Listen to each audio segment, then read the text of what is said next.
Want to make a podcast? Spotify's got a platform that lets you make one super easily, then distribute it anywhere and everywhere.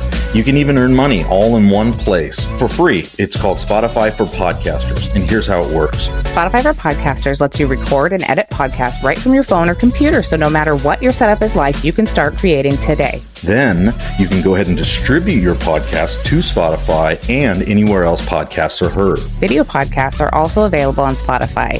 And when you want to take the conversation with your fans to the next level, Q&A polls are the best way to get them talking. With Spotify for Podcasters, you can earn money in a variety of ways, including ads and podcast subscriptions. And best of all, it's totally free with no catch. We've been using Spotify for Podcasters, and we highly recommend you give it a try.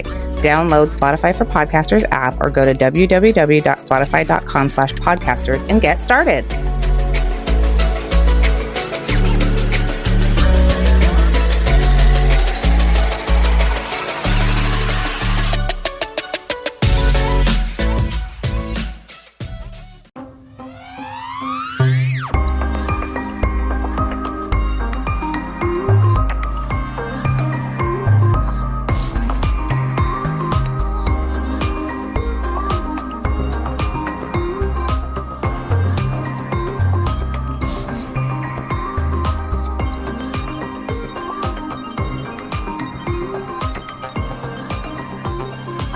Welcome back to That's So Fringy podcast. We're so glad that you're back with us.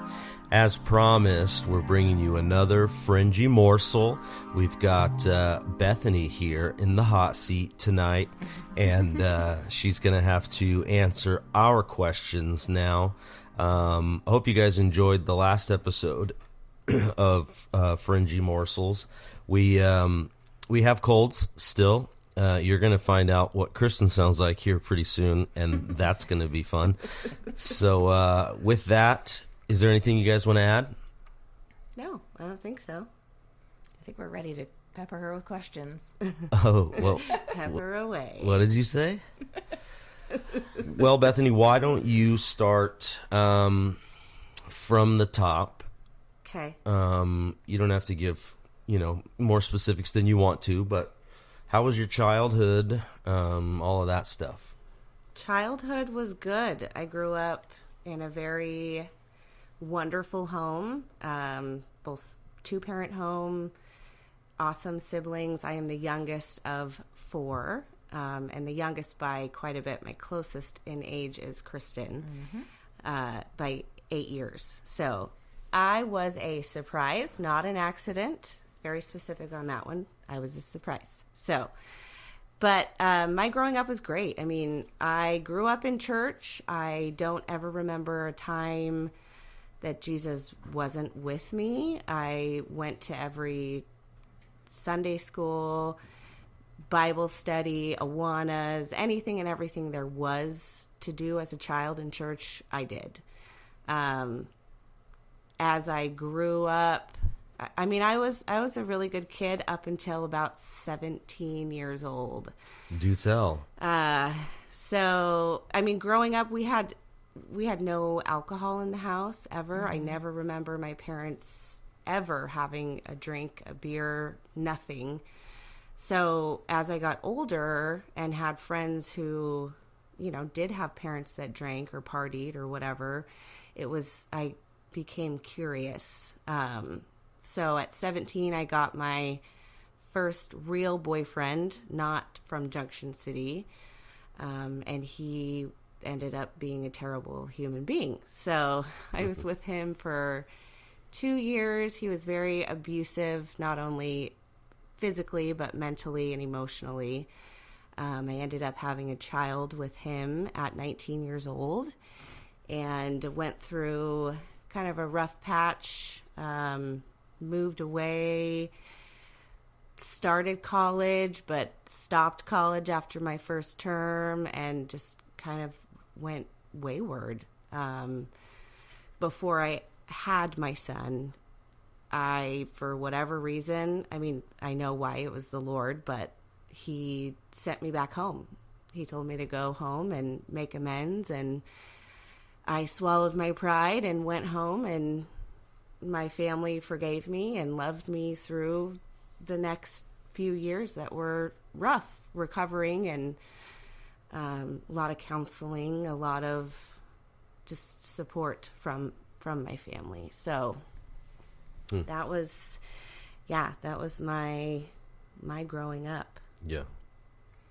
So if you don't mind expanding on some of the things that happened to you while you were away from home, like what did your lifestyle look like there? It was very, very different than what I was used to. There was a lot of alcohol, a lot of drugs, a lot of prostitution, a lot of things that I had no idea that they actually went on. I thought it was just what happened in movies.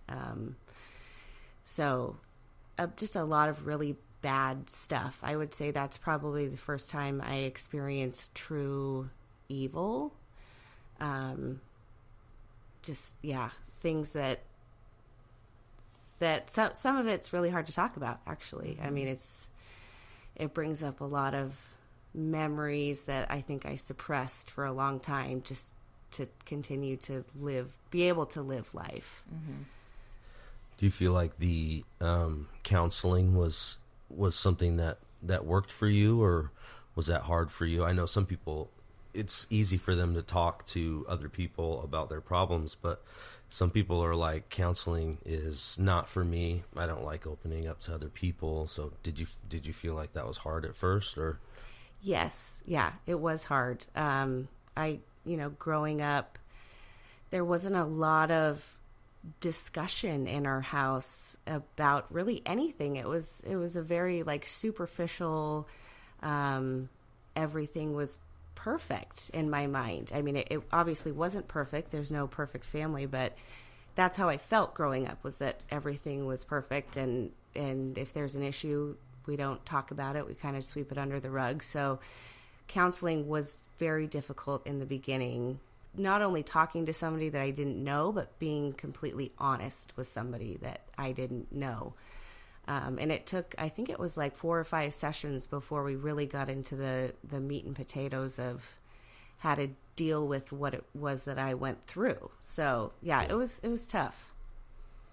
Yeah, counseling is not for everybody. So kudos to you, really, though, for opening up to that opportunity, because it is hard, and people stray away from it and push it, push that counselor away and never really get anything accomplished, or they lie to the counselor, and nothing really gets done. It's really in our just giving everything away and just saying, I surrender. That's what the Bible tells us to do, is just fully surrender. And when you get to that point, it's liberating. Absolutely. It did help that she was a Christian.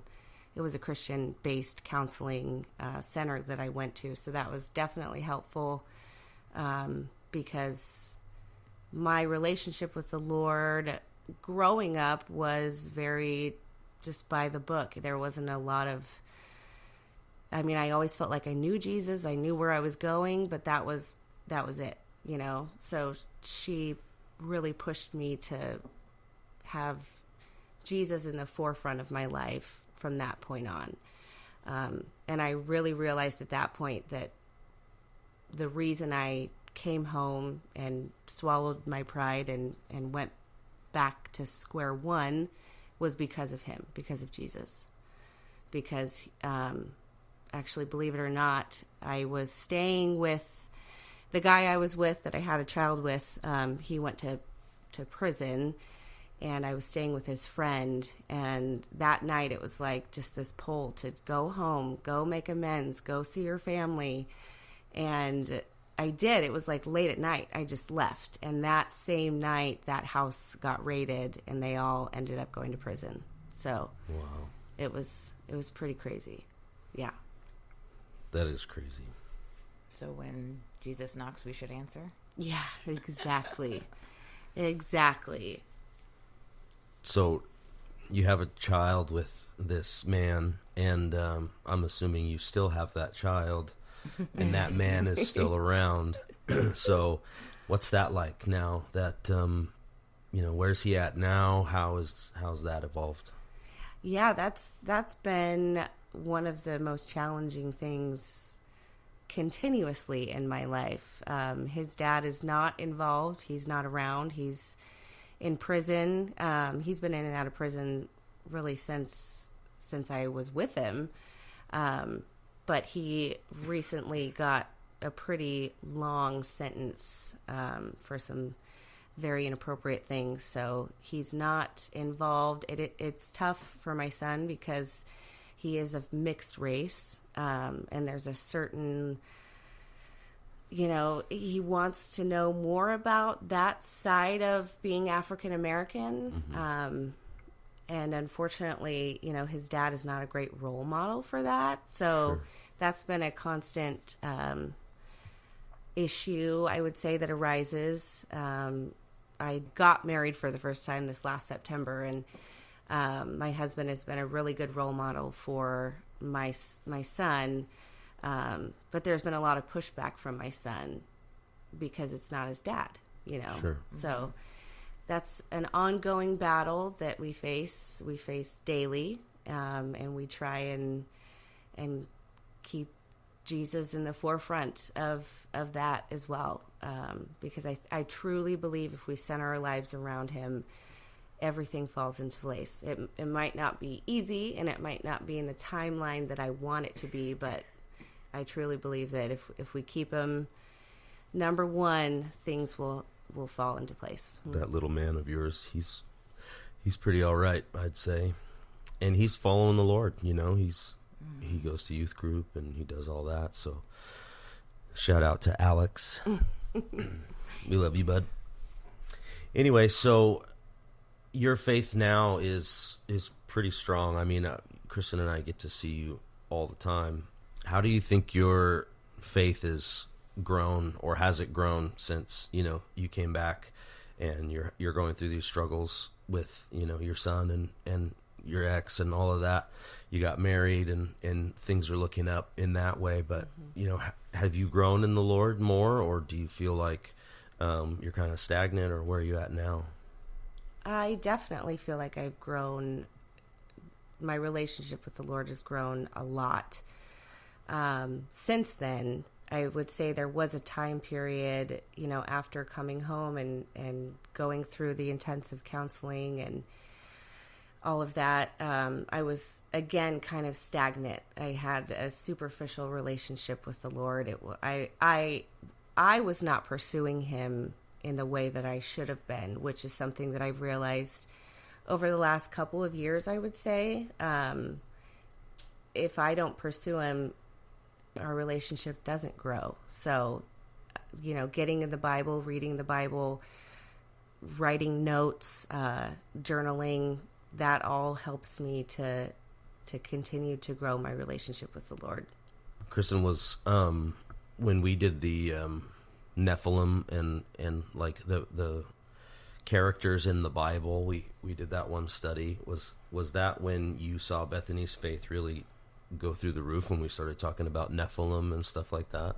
Yeah, I think the Bible just got interesting for her, like it did for me. Probably, I would say in the last few years, I would guess for her, same as me. Mm-hmm. But yeah, it just kind of got interesting at that point, and you start to realize that it's not just this boring book. Like, there's so much stuff in there that's super cool, and you just have to dig into it. And like I've said before, we kind of, I think, took Christianity for granted growing up. We didn't really invest the time that we probably should have. And you kind of go to church because you want your parents to be happy with you. Mm-hmm. And at some point it switches over in your brain, and you start to go, well, I want to go to church for me. And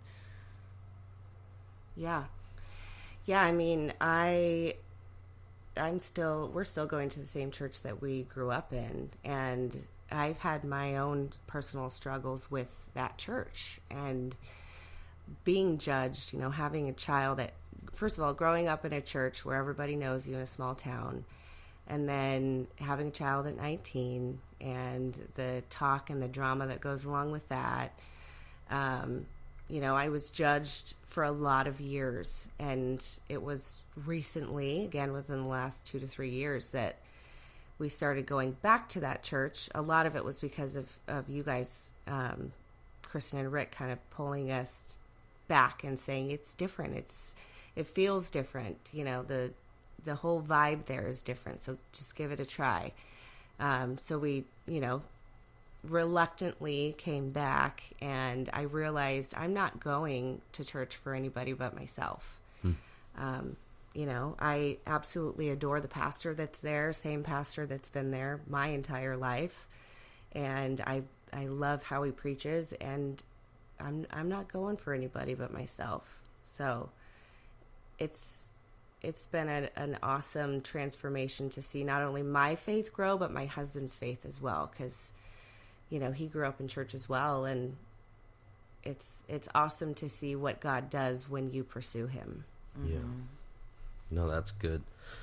Yeah, when you're hurt by the church or by Christians or even by just the message, that's why we do the unteachable moments, right? Is because there's so many misconceptions about church, so many misconceptions about the people there and how judgmental they are and all of that different stuff. I mean, we all know that there's a lot of churches out there that are stuck in the past, and they're still doing the same thing that they were doing in the 70s, and you're just like, come on, guys, we're not of the world, right? But we're in it, and if we're really going to reach out to the people that need to know the message of Jesus Christ, then we have to evolve. And that's not evolution.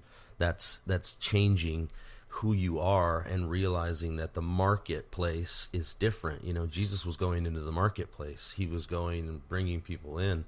And I think that's what this church that we're going to is beginning to do, is they're getting back out into the marketplace, and they're saying the community is more important than the people inside these walls. The people inside these walls already know Jesus. We need to go out there and talk to these people and show them the real Jesus, not the watered down stuff that we get. Yep. Well, thanks for sharing all of that. We'll keep this shorter than most episodes. Yeah, no problem. Just a morsel. Just a little morsel. Just a morsel. Well, we'll be back with more of these morsels for you. We know that we've got Kristen's coming up next. You're going to hear probably a lot of the same stuff as you heard with Bethany, being that they shared the same bedroom for a while. But there will be other things. She has an interesting story as well. That's the biggest reason we're doing this, is we want you guys to get to know who we are as real people. We're just real folks doing real stuff, and we decided to start this podcast so that we can talk to all of you out there and say, hey, real people can make a huge difference in the world. And that's what we want to do. We want to educate people, like we talked about in our last episode. We want the knowledge of this stuff is what's going to save you from the mind control and the propaganda and the narrative spinning that they do. So gain as much knowledge as you can, and that's our hope and desire, is bringing that knowledge to you guys. So the next episode that you're going to hear from us is going to be the second episode in our CIA Projects series that we're doing, and it's going to be on Mockingbird and Operation Monarch. Yep. Operation Mockingbird and Operation Monarch. And if you think that they shut down that MK Ultra project, you're going to find out that it's still running today, and it's just been rebranded a little bit. Yep. All right, you guys. Well, thanks for tuning in. Again, this is the That's So Fringy podcast. My name is Rick. I'm Bethany. And I'm Kristen. And we are out of here.